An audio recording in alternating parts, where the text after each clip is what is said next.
પોસીનાના બેડી ગામે વિકાસના અભાવે ગરાસિયા સમાજનો જનાક્રોશ। સાબરકાંઠા જિલ્લાના પોસીના તાલુકાના પછાત એવા બેડી ગ્રુપ ગ્રામ પંચાયતમાં આવેલા માળફળિયામાં ગરાસિયા સમાજના લોકોનું રહેઠાણ છે, છતાં પણ વર્ષોથી અહીં રોડ, રસ્તા, વીજળી તેમજ શિક્ષણ માટે આંગણવાડી કે વર્ગશાળા જેવી મૂળભૂત સુવિધાઓના અભાવે લોકોમાં ભારે આક્રોશ જોવા મળી રહ્યો છે। બેડી ગામના માળફળિયા વિસ્તારમાં રસ્તા, પીવાનું પાણી, આંગણવાડી કે વર્ગશાળા જેવી કોઈ પણ સુવિધા ઉપલબ્ધ ન હોવાના કારણે ગ્રામજનોએ વિરોધનો માર્ગ અપનાવ્યો છે।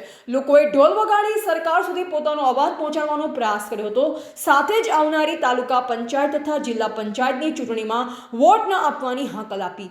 વિકાસ નહીં તો વોટ નહીં જેવા નારા લગાવી જન આક્રોશ વ્યક્ત કર્યો। વર્ષોથી વિકાસથી વંચિત રહેલ આ વિસ્તારમાં હવે લોકો જાગૃત બની પોતાના હક માટે વિરોધ કરી રહ્યા છે। હવે જોઈ રહ્યું કે શું પ્રશાસન દ્વારા લોકોનો વિકાસ અંગે નિરીક્ષણ કરવામાં આવશે કે નહીં, તે તો હવે આવનારો સમય જ બતાવશે। રિપોર્ટર ગિરીશ પ્રજાપતિ, પોસીના।